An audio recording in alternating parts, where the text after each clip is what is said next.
What's up, guys? Welcome to the Q&A.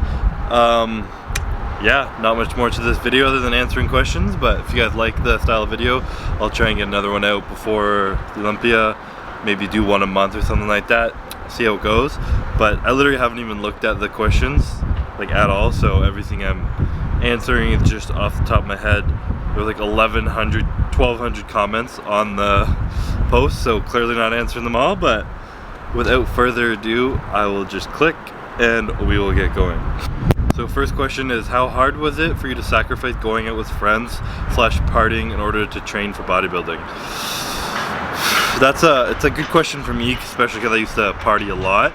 Especially when I started competing, it was kind of like I'd go home for the summer, and unlike most people, I wouldn't party all summer. I would stick to bodybuilding, training, diet all summer long, and then as soon as school would come around, I'd go back and my friends were all there, and we'd drink like every week, twice a week, 3 times a week, and it was kind of back and forth like that. And I saw my bodybuilding, I wasn't getting any better, my training wasn't getting any better. I was just kind of going up and down, up and down. But it wasn't until I actually like started to give a shit about bodybuilding, and I say this to everybody, finding time and sacrifices and all this shit is all about prioritization. Whatever you want the most, whatever you are more driven, most passionate about, is what you're gonna put your time and effort into. So was it hard to sacrifice it? A little bit, yeah, but when I really like fell in love with bodybuilding and knew how much I love it, I knew I was making the right choice all along. I was enjoying what I was doing. So, and that being said, I still enjoyed partying with my friends at a young age. I got a bit of best of both worlds, just kind of cut out of it a little bit young.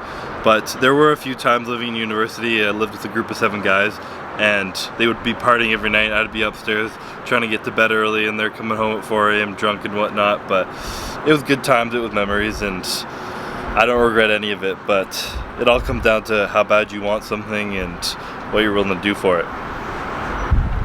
Next question, what did you find was the determining factor between you and Brian at last year's Mr. Olympia?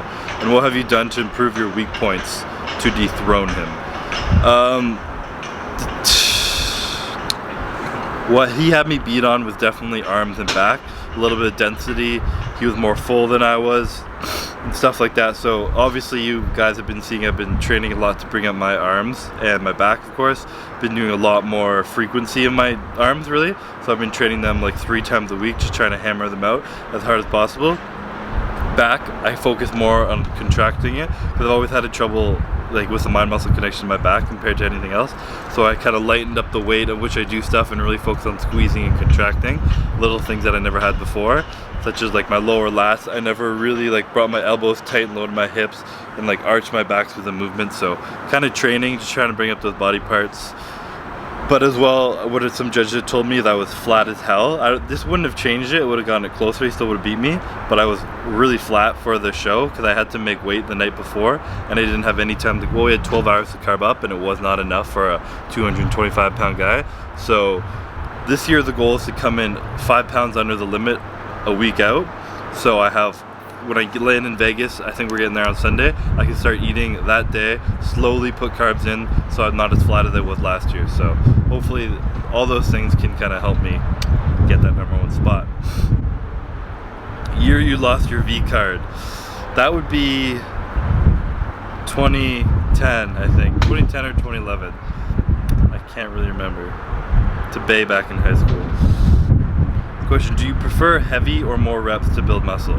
This is something people ask a lot, and it's definitely something that varies within a person and from individual to individual, because I know personally I trained legs my whole life really heavy and they responded really well to that. I did like 6 rep squats, heavy as I could, and my legs got massive from it, whereas I trained my arms the same way, I trained my back the same way, and they did not grow at all. And then in the last year I started to do much more volume in my back instead of heavy weight, and I noticed a lot of improvements. So this is the kind of thing that you need to understand your body and find what's best for you, what's best for each body part. But in the long run, you need both. In order to be able to move a heavy weight with a lot of reps, you need to get strong first. So good periodization things are good to do. Start heavy and then do that for like 6 weeks and then drop the weight back down. Then 6 weeks later go up even higher than that, and like 2 steps forward, 1 step back kind of thing, you know? Who is your favorite rapper / artist / music to listen to? If I had to pick one, I gotta go with Ye. Kanye, Yeezy, it's my man. I can listen to his albums all day. Favorite one's probably I don't even know what it's called, that's really sad. It's a weird name. The Dark Twisted Beautiful Fantasy. Definitely my favorite album by him. Sometimes I go on Spotify, put in the This Is Kanye playlist. Like I do that once a week and I just jam the hymn. So definitely Kanye. What is your current training split? So I chose this one because I actually just kind of changed my training split. And it's hard for me to even remember what I do, but I start with quads. So main thing I changed now is I switched up quads and I separated quads and hamstring. So I start with quads and then I do arms, hamstrings, back, chest, and then on one of those days I throw shoulders in on the same day. I do a 2-day and then repeat. Probably arm day I'll do arms and shoulders in the same day, but that's my split right now. So technically 6 workouts but 5 days. And I'm currently not taking any days off unless I really need it.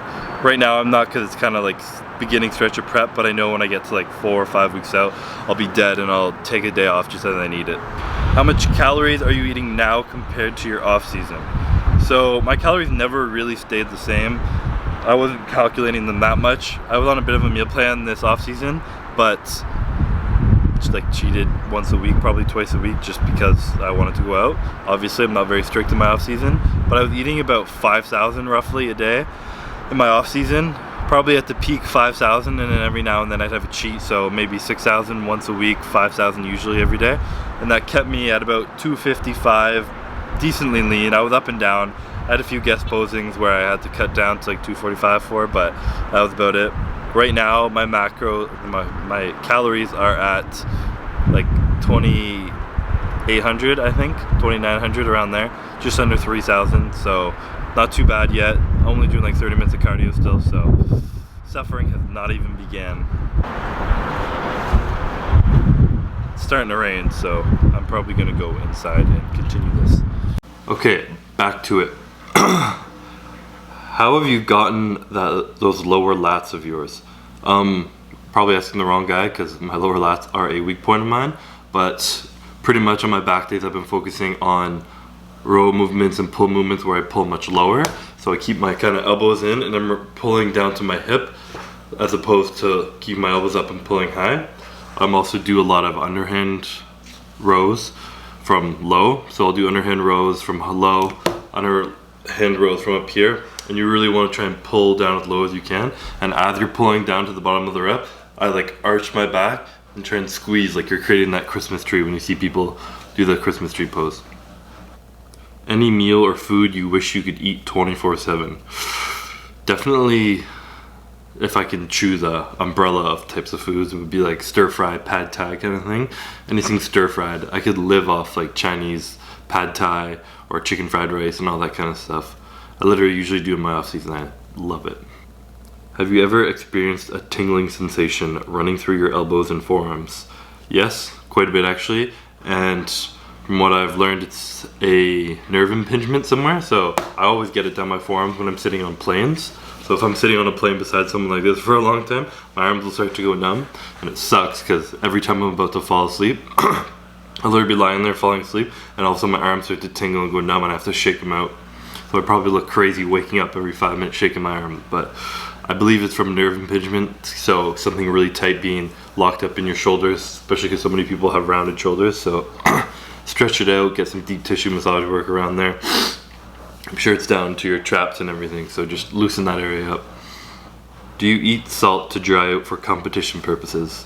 Yes, but what a lot of people do and probably shouldn't is they manipulate their salt the week before. So like they cut it out completely and then all of a sudden hammer it the night before, and that can fuck you up a lot. So the week out from a show, I lightly salt like all my meals as I usually do during prep, and then the night before when I start cutting water, I'll usually have like a big burger and fried meal or something like that the night before, so that can digest through my stomach and I get a lot of sodium in before bed.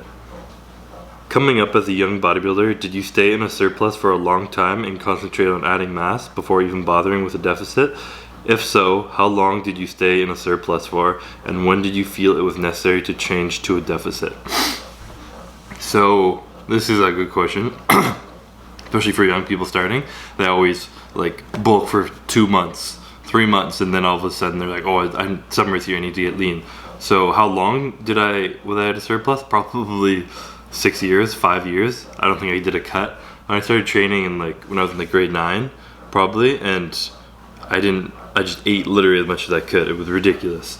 I was a kid in high school with chicken and rice in like grade 10, eating out of a Tupperware in class. Teachers thought I was crazy. My mom was making me lasagnas. I'd have a full lasagna every day, 8 whole eggs in the morning, just crazy amount of food for a young kid. And I didn't diet or cut it until I was my first competition when I was 19. So yeah, probably like 5 years of being in a surplus.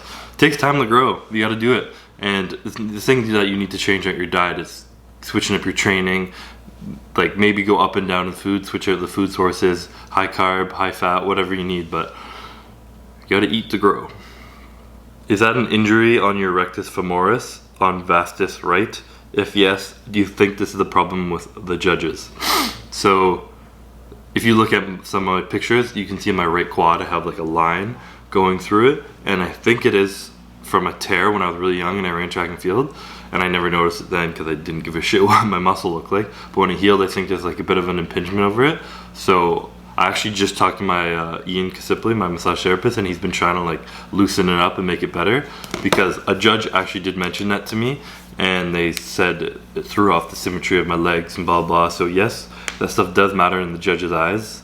They even once told me that my left nipple was higher than the right nipple because this pec was tight, the shoulder was tight. So when I flexed it, this nipple came up higher than the other one, and they told me that you lose points for that. So fix your nipples. Who was your role model when you started bodybuilding? Role model for bodybuilding, brother-in-law, friend, Ian Valier, definitely. Guy's a fucking workhorse, and you want to talk about what makes you a good bodybuilder? One word: consistency. And that guy is the definition of consistency. Absolutely insane. So definitely him. And I don't really look up to strangers or people I don't know because I don't know who they are. So it's hard to get a grasp of who someone really is from the internet. So yeah. But in life, role model, dad. Dad's fucking man. Both my parents are amazing, but I'm a boy, so looking up to Papa. What are your thoughts on Wesley Vissers and Regan Grimes? Do you think they have a chance to win the Olympia? I had to choose this one because it's come up like 5 times about them. My thoughts on them: clearly they're amazing bodybuilders or classic physique competitors. They're going to the Olympia. They've won pro shows. So yes, they're amazing. Do you think they have a chance of winning the Olympia? I mean, dead ass honest, as much as the rest of us do, yes. If it were any other class, I'd be like, I have a more strong opinion whether or not I'd be like, no, they can't, or yes, they can. But classic, I really think it can go anyway this year, and I mean, there's a reason that they have such a big fan base. It's because their physiques are amazing, and the judges have liked them, put them first place in pro shows. So yeah, they have a chance just as much as I do to win it. So it'll be an interesting year. Do you eat ass? I have a rule. We'll try just about anything once. Do you feel like not training or giving up on your prep from time to time? Fuck yeah, all the time, especially during cardio, especially when I wake up and I'm walking to go do my cardio. Yes, and I've had a lot of training sessions lately. I don't know what happened to me. I went in there like dragging myself in there, and like I'd pick up the bar to try and bench. 2 days ago I was trying to bench. I picked it up and I could literally barely bench the bar. I felt like shit. I put a plate on, I could barely bench the plate. I put 2 plates on, I could barely do it. I got up to 3 and I did it. I sit on pretty much the same amount of reps I did when I felt great the week before, and that just kind of proof that you gotta suck it the fuck up and get in there sometimes and do it. So yeah, I feel like giving up sometimes, but that's kind of what separates elite from the non-elite, I guess you could say, because nobody's motivated all the time, but what makes a difference is people who are willing to get in there and get the work done when they're not motivated. I always wondered why pro bodybuilders have coaches. If you have so much info, why do you not apply it to yourself? Is it to keep focused easier, or not worried about anything, or staying objective about progress? Some of you guys have awful grammar. Why do pro bodybuilders have coaches? Well, number one, no one's as smart as you think you are. 2 heads are always smarter than 1, my mom always said. And yeah, it's pretty hard to have an unbiased opinion looking at yourself. You can get in your own head. a lot of bodybuilders I know, it's not even about like, oh, I could eat more. It's like they starve themselves too much and then end up shrinking and just get in their own head thinking they're not lean enough, or like they're behind, so they start doing too much cardio at the beginning. Whatever the thing is, you can get in your own head. It's kind of better to just have a second set of eyes looking at you. And I mean, ain't nobody smart enough to know everything, so you can always learn more. So I'm gonna finish up this video with the number one question asked. The number one question asked for like the last 3 months on my page. Are you single, Chris? Answer is yes. Why are you not with your girlfriend anymore, Chris? We're both young, we grew apart, pretty much it. We're both still friends now, we talk pretty frequently. She moved back to the East Coast in New Brunswick, and I stayed here, obviously. That's her home, this is my home. But yeah, there's no bad blood between us, we still talk, we're still friends. Just people kind of grow apart, that's that. You live and you move on, so no regrets, obviously. We had some good times together, I learned a lot about myself and what I need from a relationship and what I need to be able to put out to be in a healthy relationship. A lot of people too are asking me how you deal with a breakup. Just keep yourself distracted. It's not too hard, especially when I was traveling literally every week. I was out of the country, so keep yourself busy and openly communicate with the person that left you. Don't leave any bad blood under the table. Anything you want to get out, get it out, or else you're going to just resent this person and have some kind of built-up of hate. So if there's anything that you didn't want to say to them when you're in a relationship, get it out now. You might as well say it and just get it all off your chest, because trust me, the number one thing you will learn is that bottling anything up is only going to make life worse. You just kind of got to face your problems head on and let the other person know how you feel, why you feel that way, and trust me, it will help you move on. That's my little relationship advice for you guys for now, and that is the end of this video. It's probably going to be long already, but I couldn't answer all the questions, obviously. Maybe I'll throw in like a question or two in every other video I'm doing, or just do another Q&A. So if you like the video, please like it.